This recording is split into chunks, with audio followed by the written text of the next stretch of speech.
Let's open up our Bible in the Gospel of Luke, chapter 24.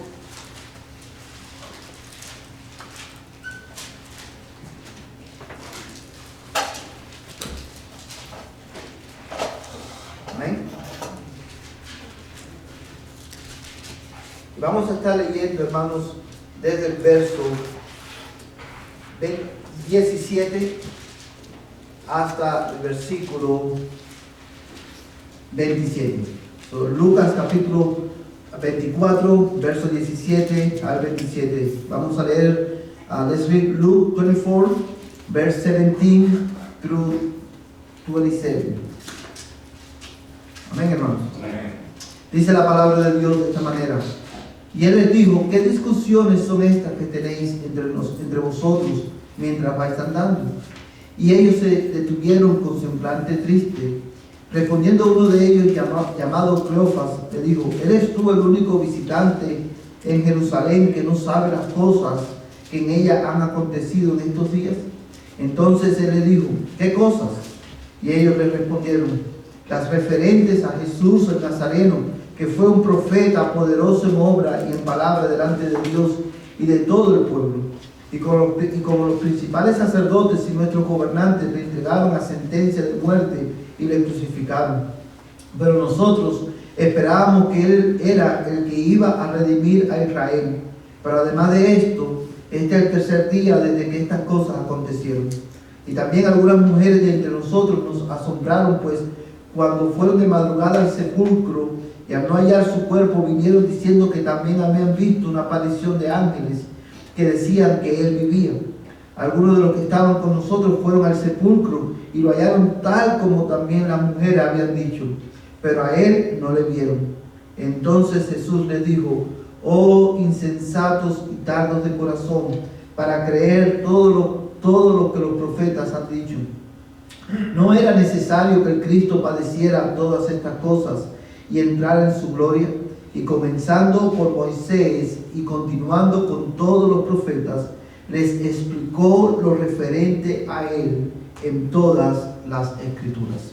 Palabra del Señor para nuestras vidas. Hermanos, vamos a orar y vamos a pedir al Señor que Él hable a nuestras vidas a través de su palabra en esta mañana. Let's pray. Padre Celestial, en esta mañana, oh Dios, alabamos tu nombre y te damos gracias porque ha llegado el momento, Señor, en la semana en que podemos congregarnos en tu día, en el día que tú has separado, para que vengamos, Señor, y adoremos tu nombre y aprendamos de tu palabra. Señor, en esta mañana venimos delante de ti y tú conoces, oh Dios, el estado de nuestras almas. Oh Padre Celestial, yo ruego en el nombre de Jesús que tu Espíritu Santo tome tu palabra, Señor, en esta mañana y la aplique a nuestros corazones. Ruego, mi Dios del cielo, en el nombre de Jesucristo, que tú abras nuestro entendimiento para que podamos entender tu palabra, para que podamos, oh Dios del cielo, Padre Celestial, comprender el mensaje de las Escrituras. Y te ruego que mediante este estudio, Señor, tú nos ayudes a crecer en nuestra habilidad de enseñar tu palabra. Bendice cada alma que está aquí en esta mañana. Señor, sacia nuestras almas de ti y calma nuestras almas, Señor, Padre Celestial, por medio de tu palabra. En el nombre de Jesús. Amén y amén. Amén. Hermanos, en esta mañana vamos a continuar nuestro estudio acerca de, para los maestros bíblicos, y vamos a estar enfocados específicamente en el maestro y su material de clase. El maestro y su material de clase. Vamos a estar mirando, hermanos, cosas como cómo entender el material de clases, cómo el maestro se relaciona con el material de clase para que podamos enseñar efectivamente y eficazmente al pueblo de Dios.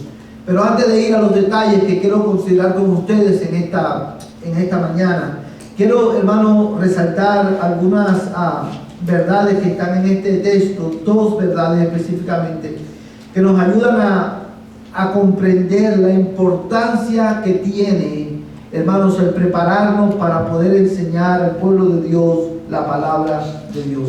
¿Cuántos de ustedes han leído este pasaje anteriormente?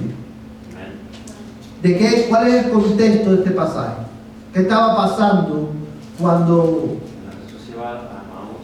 Jesús iba a Emaús y se encontró ¿con quién? Con 2 discípulos.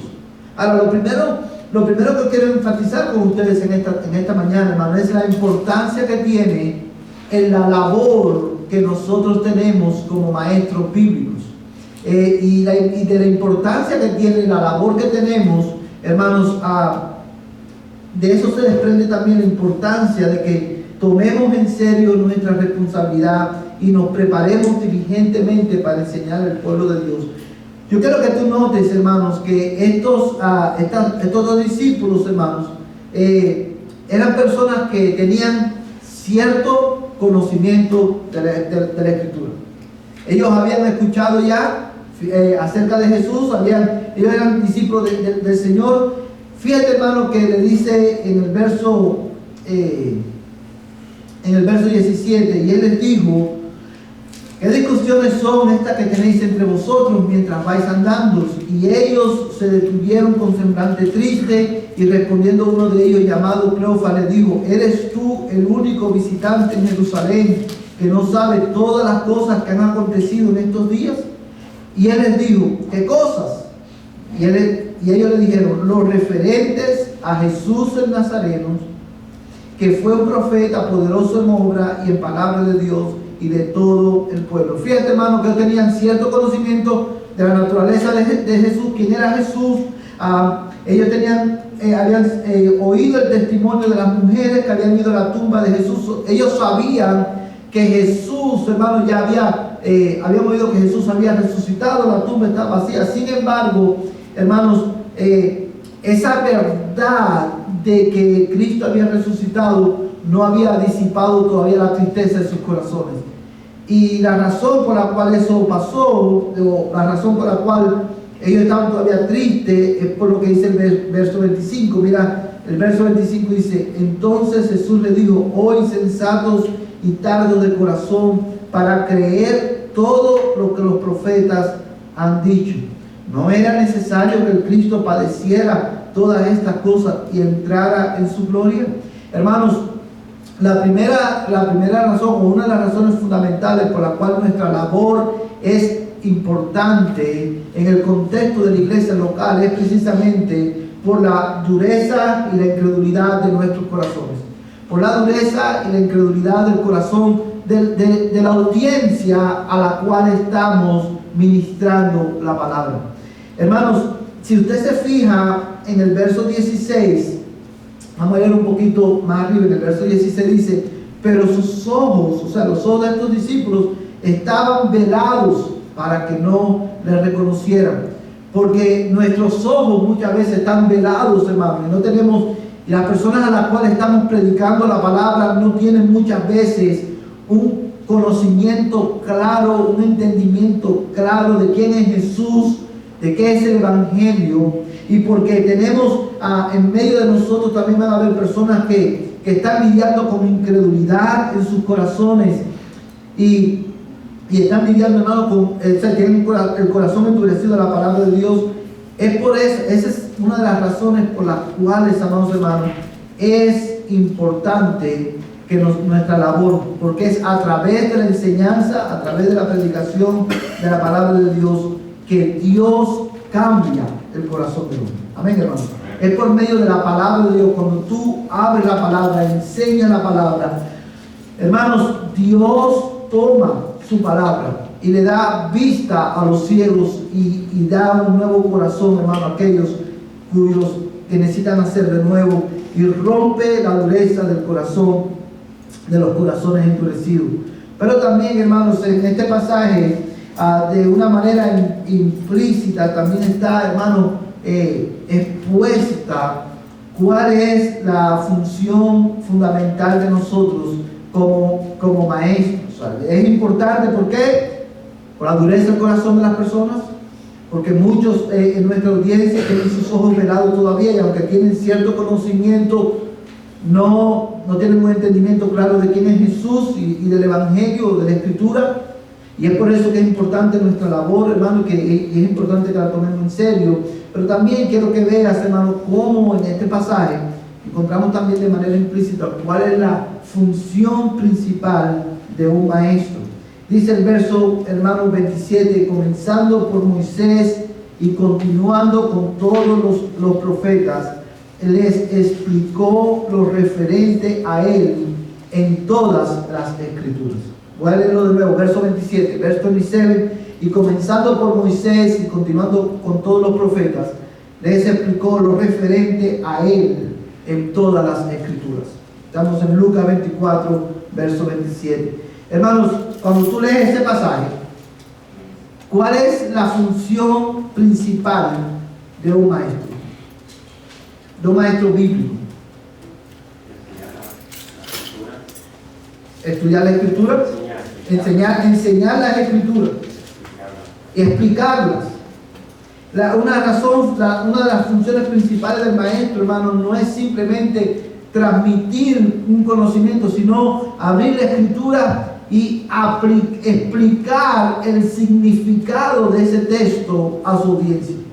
O sea, esa es una de las funciones principales en cualquiera que sea tu clase, ya sea de adolescentes, niños, adultos.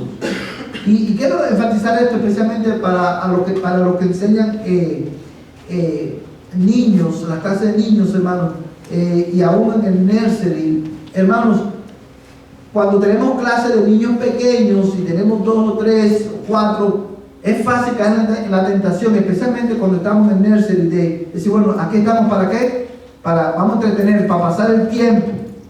No, ya sea cualquiera que sea la clase en la que estemos enseñando, la función principal, hermano, es explicar las escrituras. Evidentemente, eso se va a ver de diferentes maneras en las diferentes clases que tenemos.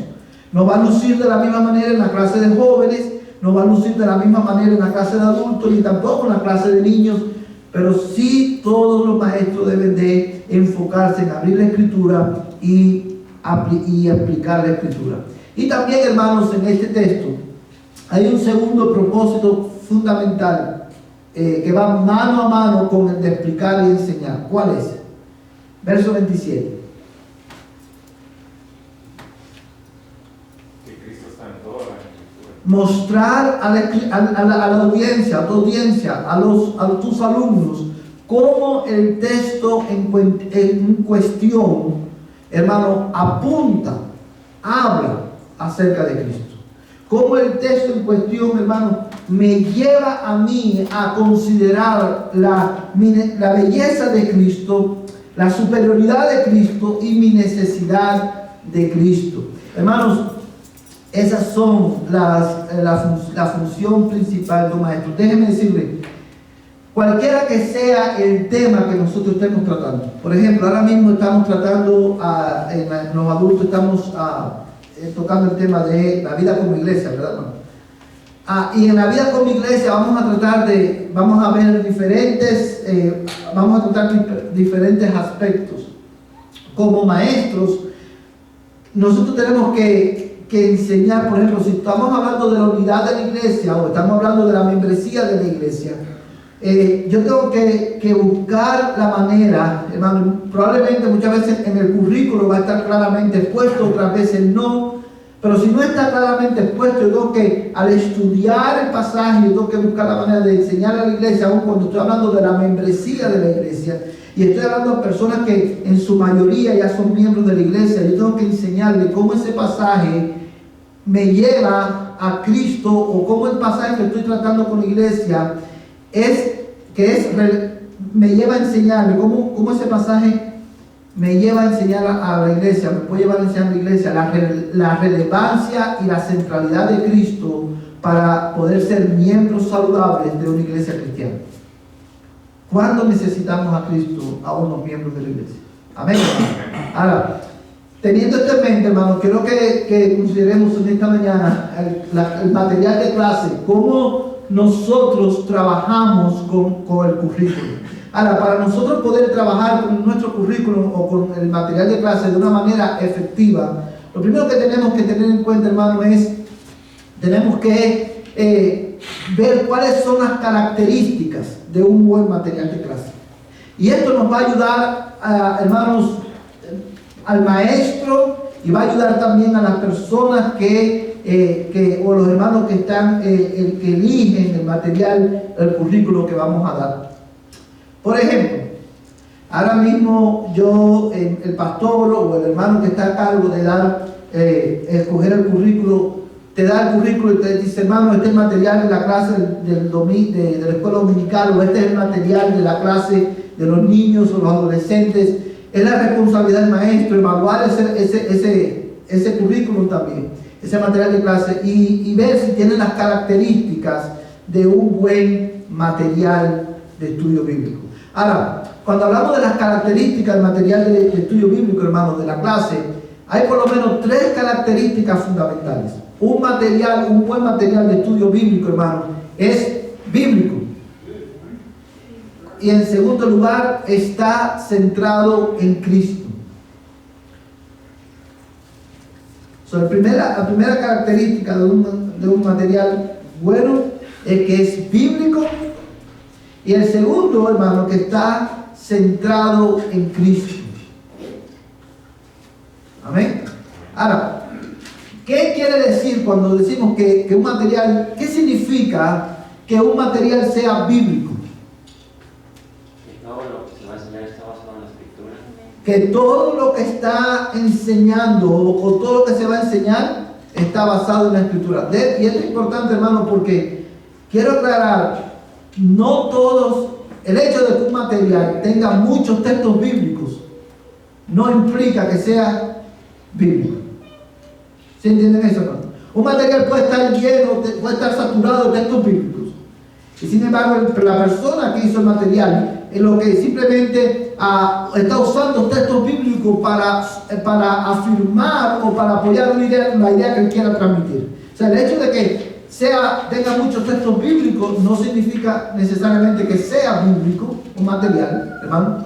Tiene que tener, yo he aprendido con usted que tiene que tener simetría a lo que se está explicando.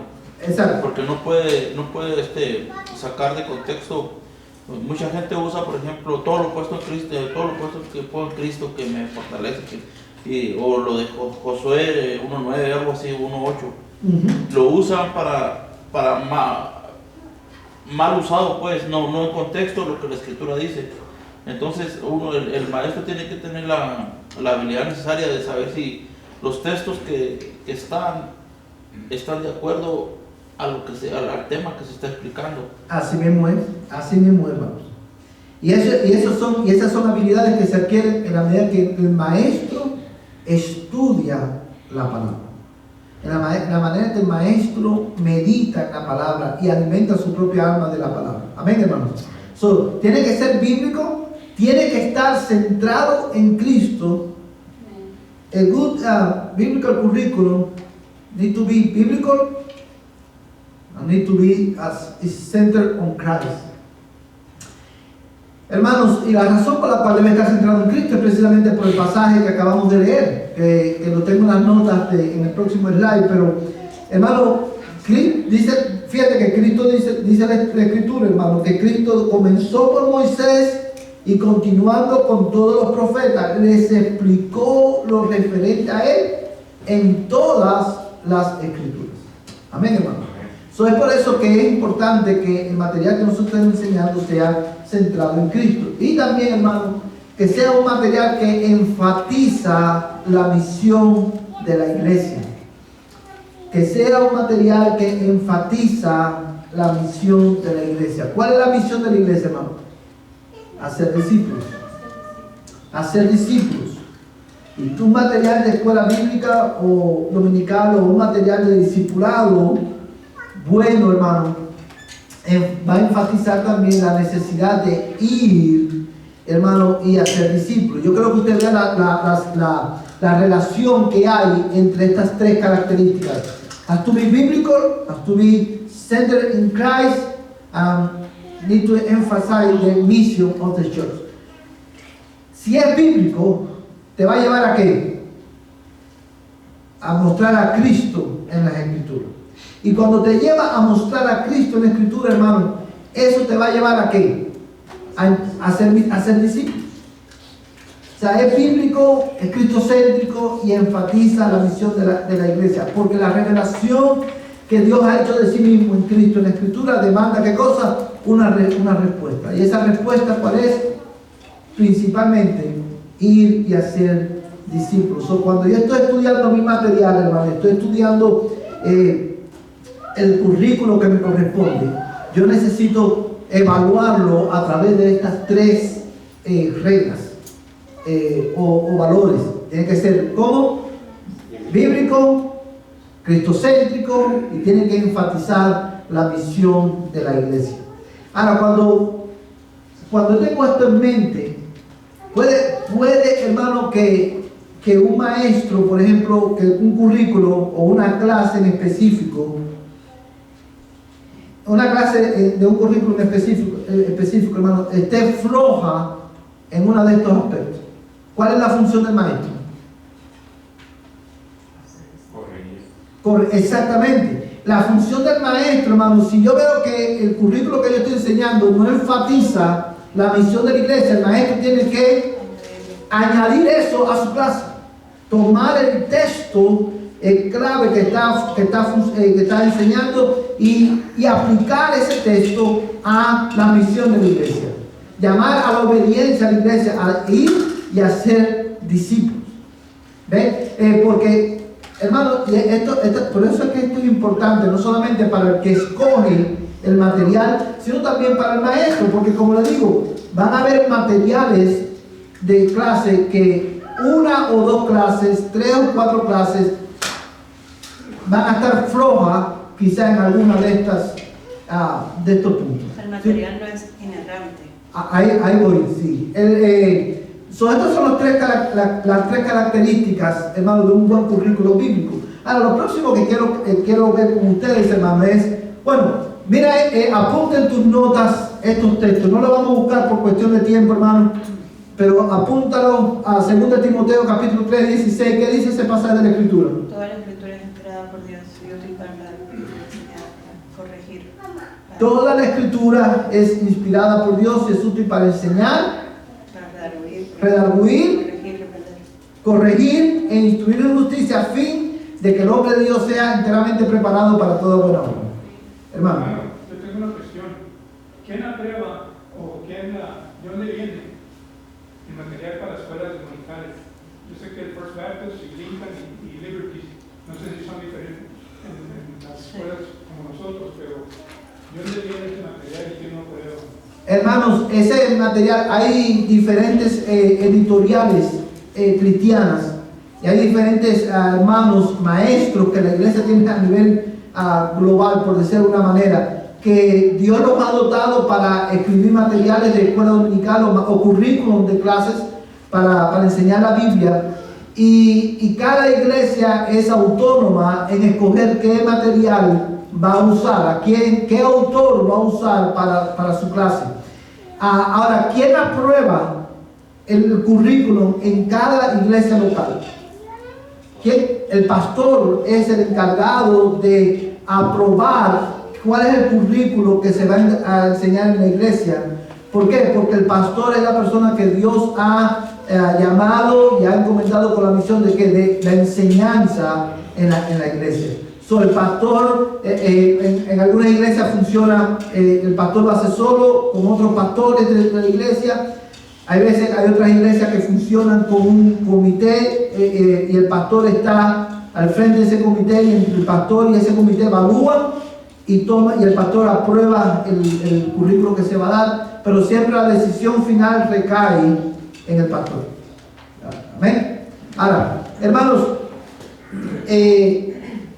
Lucas capítulo 24, verso 27 es el pasaje con el cual empezamos la clase, y Mateo 28, 19 al 20 es el pasaje que habla de ¿qué? La gran comisión. Y es de aquí donde nosotros sacamos, hermanos, cuáles son las características de que un buen currículo de clase. Tiene que ser bíblico, porque la Biblia, toda la Escritura es inspirada por Dios, y todo cambio en el corazón de la audiencia, Dios lo opera por medio de ¿qué? De la palabra. Amén, hermano. Tiene que llevar a Cristo, porque Cristo mismo nos enseñó que toda la Escritura habla de Él, es acerca de Él, y tiene que enfatizar la misión de la iglesia porque Cristo mismo nos dejó esa misión. La razón de ser de la iglesia es hacer discípulos. Amén, hermanos. Ahora, hermano, lo próximo que quiero ver con ustedes es entendiendo el material de clase. ¿Cuáles son esas cosas del material que tengo que entender para poder enseñarlo efectivamente, para poder usarlo correctamente? Hermano, lo primero que tenemos que entender cuando el maestro agarra el material de clase en sus manos y lo empieza a estudiar para enseñarlo, lo primero que tenemos que tener en cuenta, hermano, es que el material de clase no es inspirado por Dios. El material de clase no es inspirado por Dios. La escritura es inspirada por Dios. El material de clase no es inspirado por Dios. Eso es lo primero que tengo que entender. So the first thing that I need to understand about my curriculum is that the curriculum is not inspired by God. ¿Cuál es la implicación de eso? ¿Cuál es la implicación de eso? Como decía hace un momento, como decía la hermana Adi, no es inerrante el currículum. El currículum puede tener errores. Incluso, hermano, puede tener cosas o enseñanzas que pueden ser no tan bíblicas o heréticas. Pudiera pasar. Porque ¿quién hace el currículum, hermano? Hombres o grupos de hombres que estudian la Biblia y pueden, hermano, a la hora de ellos hacer el currículum, esto es muy importante, hermano, a la hora de que ellos hacen el currículum y están explicando un texto de la Biblia, ellos están escribiendo en ese material de clase su interpretación de ese pasaje. Nosotros tenemos que ver, hermano, bueno, para entender mi currículum y enseñarlo correctamente, lo primero que tengo que tener en cuenta es, este currículum no es inspirado por Dios. La Biblia es inspirada por Dios. De manera que eso me lleva a la otra implicación de eso, es que tengo que evaluar todo lo que el currículum dice a la luz de ¿qué? De la Escritura. De la Escritura. El maestro no puede dar por sentado que todo lo que está ahí en ese texto, en ese currículum es completamente correcto. Evidentemente, cuando el pastor o los hermanos que están buscando el material van a evaluar el material y se van a asegurar de que sea lo más bíblico posible, pero es responsabilidad del maestro evaluar lo que el currículum, lo que él va a enseñar a la luz de la Biblia. Amén, hermano. Amén. Ahora, el material de clase no es inspirado por Dios. Lo otro que necesito tener en cuenta para entender la naturaleza de mi currículum que voy a enseñar es, hermano, que el material de clase provee la estructura del estudio. El material de clase provee la estructura del estudio. Hermano, ¿qué quiero decir con esto? Cuando yo estoy tomando un currículum, usted puede usted puede recibir currículum que sean de diferentes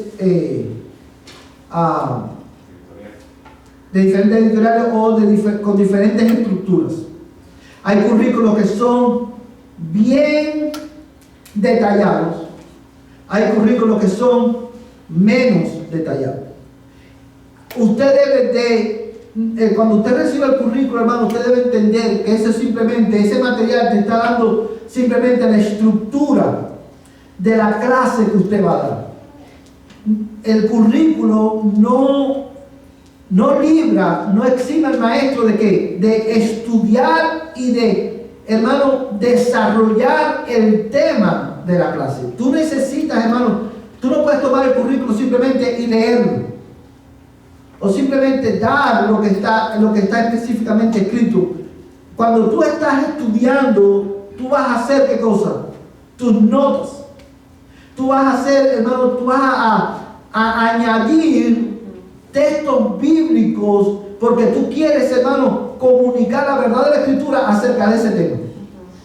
El currículo simplemente ¿qué cosa es? La estructura, provee la estructura de la clase. Hay estructuras, hermano, que vienen bien, currículos que vienen bien detallados, hay otros que vienen menos detallados. Por ejemplo, este ejemplo visual comunica muy bien lo que quiero decir. Cuando usted va a construir su casa, hermano, o una casa, hay lo primero que se pone, ¿qué cosa es? El fundamento, y sobre ese fundamento se pone, ¿qué cosa?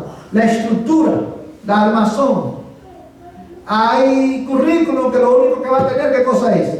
La armazón.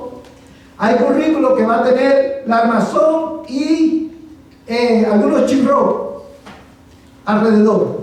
Y usted tiene que añadir, usted va como maestro a construir sobre esa base. ¿Sí lo puede ver, hermano? Usted va a construir porque usted, su responsabilidad es enseñar, es explicar el texto bíblico. Hermano, y es por eso que nosotros hacemos tanto énfasis en nuestra iglesia, que los maestros deben de prepararse. Y esto es una verdad, no solamente, hermano, en la clase de los adultos y en la clase de los adolescentes, es una verdad también en la clase de niños. Especialmente en la clase de niños, donde el material es más simple. Vamos a decir que en la clase de niños lo único que tienes es el texto bíblico, que te dan el texto bíblico. Vamos a decir, un texto bíblico principal y algunas actividades. Es responsabilidad del maestro, hermano. Eso simplemente te está dando, ¿qué cosa? La estructura, la base. Tú tienes que construir sobre esa base. ¿Sí lo entienden, hermano? Y aún los que son más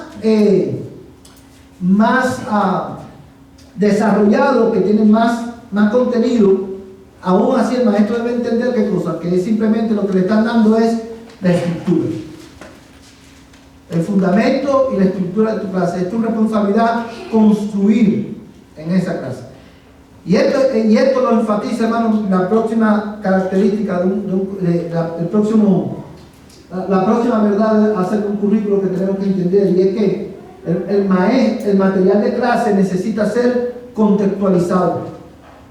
El material de clase necesita ser contextualizado. ¿Qué significa eso, hermano?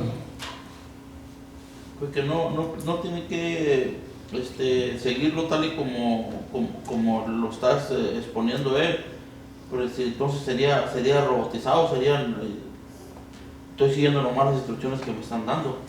Tiene que ponerle ideas propias y buscar escrituras que se relacionen con lo que... Y debo de contextualizarlo ¿a quién? A la iglesia. A la iglesia a la que yo estoy enseñando. Por ejemplo, voy a poner un ejemplo de esto, porque allá es donde más lo he visto. En la clase de los adultos, por ejemplo, el material que estamos dando en la clase de los adultos comienza, generalmente, hermano, comienza con una introducción, con una historia de algo, hermano, que no tiene nada que ver con nosotros. Es así, hermano. Y yo no voy a leer, por ejemplo, yo no voy a leer eso así como está, porque evidentemente lo que él está planteando o lo que él está, la historia con la cual él está comenzando, no tiene nada que ver ni con nuestra iglesia, ni con la cultura de nuestra iglesia. ¿Sí lo puede ver? Ahora, yo tengo que traer ese material a la necesidad de mi iglesia, porque, hermanos, cuando nosotros tratamos con currículum, que adquirimos currículum, una cosa es cuando la iglesia tiene un grupo de hermanos que desarrolla su propio currículum. Ya ese currículum viene contextualizado a la iglesia. Pero cuando la iglesia compra y adquiere de fuente secundaria el material de clase, tenemos que entender, hermanos, dos cosas. Que uno de esos materiales de clase fueron escritos para una audiencia diferente. En general. Por ejemplo, si usted compra el material de Lifeway, ese material fue escrito no para una iglesia en específico, sino que fue escrito para generalidades. Ahora tú tienes que agarrar ese contenido y contextualizarlo a tu audiencia. O puede pasar con, por ejemplo, el currículo de los adultos, que fue escrito para una iglesia específica. Ese currículo, por ejemplo, de 9 marcas, fue escrito para la iglesia una iglesia que está en Washington, Capitol Hill Baptist Church. Un grupo de pastores, un grupo de hermanos capacitados y llamados por Dios para hacer esa tarea, desarrollaron unas clases. Pero la audiencia principal de esa clase era los miembros de esa iglesia. Por eso muchas de las historias que ustedes que van a ver están relacionadas con ¿qué? Con miembros de la iglesia. Con miembros de la iglesia, cosas que han pasado en su iglesia. So, yo tengo que excluir eso y contextualizar la verdad que se está enseñando en mi clase. Por ejemplo, vamos a hablar del currículo de la hermana Yani, de la clase de los adolescentes.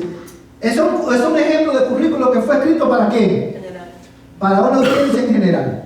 Lo hizo una editora, muy buen currículum, pero no fue diseñado para una iglesia en específico. Ahora, como la hermana Yani conoce su clase y va a ver que cómo este currículo o esta clase en específico me lleva me lleva a Cristo. Y tengo que enseñarle cómo ese texto habla de Cristo. Y una vez que yo desarrollo la clase, la hermana está desarrollando su clase, como ella conoce a su audiencia, ella sabe qué aspecto va a resaltar de la clase, qué aspecto va a resaltar acerca de Cristo a su audiencia. ¿Sí lo puede ver, hermano? Ahora, a eso es lo que yo me refiero con contextualizar. Para yo poder trabajar efectivamente con mi currículo de clase y enseñarlo efectivamente, yo tengo que entender, hermano, en primer lugar, que el currículo no es inspirado por Dios. En segundo lugar, el currículo simplemente me está dando ¿qué cosa? La estructura, la base. Yo tengo que construir en eso. Y en tercer lugar, el currículo necesita ser contextualizado. Ahora, en el minuto que me queda, hermano, los 2 minutos que me queda, quiero ver, una vez que ya tengo todo esto, este conocimiento en mi mente, ya sé cuáles son las características de un buen currículo, ya tengo las verdades que me ayudan a entender la naturaleza del currículo, ya tengo mi currículo, lo voy a enseñar, estoy estudiando la clase. O sea, lo próximo, a la hora de yo interactuar con mi currículo de clase, hermano, lo próximo que tengo que hacer mientras yo estoy estudiando, hermano, una de las primeras cosas que yo tengo que hacer para poder enseñar efectivamente la clase es, hermano, establecer el propósito de nuestra lección. Hay currículos o material de clase que lleva, hermano, que comienza con el propósito de la lección. ¿Qué es el propósito de la lección, hermano? What is the purpose of your lesson? ¿Cuál es el propósito de una lección, hermano? ¿A qué me estoy refiriendo? ¿Qué es lo que quieres lograr? ¿Qué es lo que quieres lograr con esa lección? Porque recuerda, no es simplemente transmitir información. Hay algo que yo quiero lograr. Ahora, cuando nosotros hablamos específicamente de lecciones bíblicas, de clases de la Biblia, hay 2 tipos de propósitos que yo quiero lograr como maestro. Hay 2 tipos de propósitos que yo quiero, hermano, establecer en mi clase. Y esos 2 propósitos yo los voy desarrollando en la medida que yo estudio el contenido de la lección, teniendo en mente ¿qué cosa? La audiencia que yo tengo delante de mí. Ahora, ¿cuáles son esos 2 tipos de propósitos que yo voy a desarrollar? Bueno, hermanos, tengo que desarrollar un primer tipo de propósito, es el propósito cognitivo. ¿Qué es el propósito cognitivo, hermano? Conocimiento. Conocimiento. Yo quiero explicar el texto bíblico para que mi audiencia adquiera un conocimiento claro del significado de ese texto. O sea, mi propósito en la clase, hermano, mi propósito cognitivo es, hermano, va a ser que cuando yo termine la clase, mi audiencia sepa qué significa ese texto y cuál fue el tema principal de la clase. Que cuando salga de la clase, tú le preguntes, oye, ¿qué aprendiste? ¿De qué trató la clase? Que cuando el niño o la niña vaya a su casa y su mamá le pregunte, ¿de qué aprendiste hoy? El niño o el adolescente pueda comunicar claramente qué fue lo ¿Qué fue lo que aprendió? Ese es el primer propósito cognitivo. Tiene que ver con el conocimiento. Y el segundo propósito, hermano, es el propósito volitivo. ¿Cuál es el propósito volitivo, hermano? Llevarnos a obedecer. El que tiene que ver con la voluntad.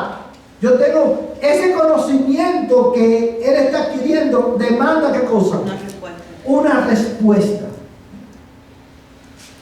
Yo no simplemente estoy dando información, yo quiero que él entienda la escritura, que mi clase entienda la escritura, pero que mi clase también responda a la escritura. Ahora, esto como se va a ver, hermano, es que a la hora de yo de enseñar mi clase, yo tengo que comunicar la verdad y tengo que aplicar la verdad a la vida de mi audiencia. Y hay muchas veces, hermano, que eso está fácilmente, está a flor de piel en la escritura o en el currículum. Hay textos que usted va a ver que explícitamente tienen, ¿qué cosa? Un mandamiento, tienen un llamado a una acción. Por ejemplo, estar siempre gozoso, orar sin cesar. Mientras yo estoy desarrollando esa lección, yo no simplemente quiero decir, hermanos, esto es lo que significa el texto, orar sin cesar. Aplicar el texto no es simple, y ahora, al aplicar el texto no es simplemente decirle, hermanos, a partir de esta semana, tienen que orar sin cesar. Yo simplemente le estoy dando ¿qué cosa? Otro imperativo. ¿Sí lo puede ver, hermano? Yo estoy enseñando el texto. ¿Qué significa orar sin cesar? Y lo enseñé. Ellos pueden entender lo que eso significa. Y cuando termine la clase, yo le voy a decir, hermano, a partir de esta semana, oren sin cesar. Yo simplemente estoy repitiendo lo que la Biblia dice. Cómo el orar sin cesar se aplica, tú lo vas a aplicar en tu vida. ¿Qué cosa, qué arreglo tú tienes que hacer? ¿Cuál es una manera en que tú puedes poner en práctica esta verdad? ¿Sí lo puedes ver, hermano? Es llamar a la acción y ayudar al estudiante a entender cómo puede poner en práctica ese pasaje, hermano. Una de las cosas muy importantes en una clase de cómo poner a los adolescentes, que el maestro venga bien preparado, porque muy importante el tiempo, que el tiempo está contra de uno. Y si usted le presta nomás la atención 5 minutos de esa clase, ya lo demás, ya no va a estar interesado en lo que usted va a decir. Eso es muy importante de que uno venga bien preparado y que tenga a los estudiantes que lo oigan a uno, que le tengan el mismo respeto, que no vayan durmiendo y que aprendan de lo que ustedes van a hacer. Exacto, hermano. Ahora, hermano. Y creo que también, hermano, que hay temas que son de edificación para la iglesia, específicamente, y hay temas que son de disciplina, que son espinosos para, o sea, no espinosos, sino me refiero a que son de beneficio para la iglesia, pero a veces el tema como que cala. Bueno, en otras palabras, duele en ciertos casos cuando hay temas de disciplina, como los estuvimos estudiando en estos tiempos pasados, pero hay temas que también son de edificación para la iglesia. O sea, hay diferentes, en la materia contextual, hermano, pienso yo que eso es algo que la iglesia debe de aceptar, el tema, de acuerdo a cómo se vaya a dar. Claro, hermano. Ahora, yo quiero, miren, quiero tomar rapidito. Bueno, voy a terminar con esto y voy a retomar lo que el hermano, y voy a terminar con lo que el hermano dijo. Hermanos, cuando yo tengo claro en mi mente cuál es el propósito cognitivo y volitivo de mi lección, eso, hermano, me va a llevar a mí, me va a adelantar ya el 30% de mi trabajo como maestro. Porque ahí yo voy a venir a la clase y no solamente voy a venir preparado, sino que yo sé a qué voy, cuál es el propósito que yo quiero lograr. Ahora, hermanos, escribir el propósito de tu lección y tenerlo claramente diseñado, escrito, hermano, es importante, y esto por 3 razones. Hermanos, escribir el propósito de tu lección te va a ayudar te va a preservar de desviarte del tema de la clase. Cuando tú tienes claro cuál es el propósito de tu lección, eso te va a ayudar a que, hermano, te va a preservar de desviarte de la clase. ¿Usted sabe por qué, hermano? Porque cuando usted está enseñando un tema, ese tema puede producir, ¿qué cosa? La discusión de qué? De otro tema que no tiene nada que ver con lo que usted está enseñando. Pero cuando el maestro tiene, ok, esto es lo que yo quiero comunicar, esto es lo que yo quiero enseñar. Este tema, aunque está relacionado de alguna manera, no es el tema que estoy comunicando. Me va a ayudar a qué? A preservarme, a enfocarme en la clase que yo quiero dar, en el conocimiento que yo quiero transmitir. Eso es lo primero. Es por eso que es importante que tengamos, hermano, en cuenta, bien claro y definido en nuestra mente, cuál es el propósito de la lección que voy a dar. En segundo lugar, hermano, el propósito de la lección te ayudará a enfatizar lo más importante. El propósito de la lección te ayudará a enfatizar lo más importante. Cuando tú tienes claro cuál es el propósito cognitivo de tu lección, hermano, en la medida que tú vas enseñando el texto bíblico, tú vas a enfatizar ¿qué cosa? Lo más importante, lo que te va a ayudar a alcanzar ese propósito. Y eso implica que hay cosas que tú vas a repetir. No vas a repetir todo el material, pero hay cosas que tú intencionalmente vas a repetir porque tú sabes que eso te va a ayudar a ¿qué? A alcanzar el propósito cognitivo de tu lección. Pero si tú no tienes este propósito definido, hermano, el propósito es como un compás o como una brújula. Si tú no tienes eso bien definido, tú vas a andar, hermano, por todas partes. Tú tienes que tener, esto es lo que quiero enseñar, porque cuando la mamá del niño, del adolescente, o cuando el adulto le explica a otro adulto qué fue lo que enseñó, él lo va a recordar. ¿Por qué? O lo que aprendió, él lo va a recordar. Él va a recordar lo que usted enfatizó, lo que usted repitió. Y usted lo va a hacer intencionalmente. ¿Por qué? Para que se recuerde. Para que se recuerde. Porque de esa manera usted logró su objetivo cognitivo. Amén, hermano.